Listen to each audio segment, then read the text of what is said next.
Mindenhova, mindenhova. Azon. Biztos sétolj, gyere.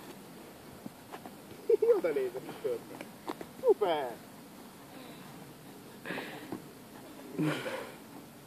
Engedtem megcsinálom. Gyere. Megnézd a pillanat.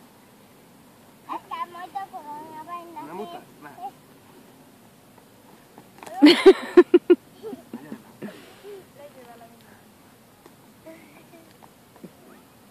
Ott a másik vége. Várjál, mit csinál? A Berike most adjál neki egy nagyon-nagyon gyorsat, jó? Jó vidd le a testsúlyt. Gyere, jöjj!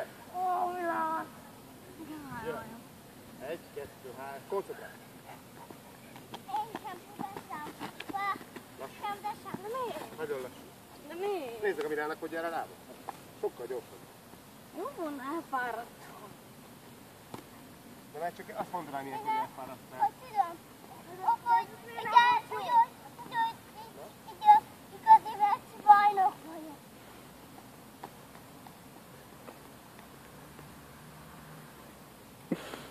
Gyere, még egyszer.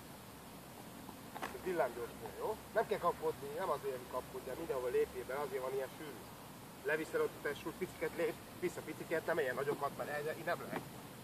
Jó? Mehet. Sokkal rosszabb, mert nem léptél meg mindenhova. Mondtam, hogy mindenhol bele kell lépni. De hát akkor nem tudok mindent. Mert így nem előre kell haladni, hanem fölfele is lehet. Nem muszáj előre haladni. Gyere!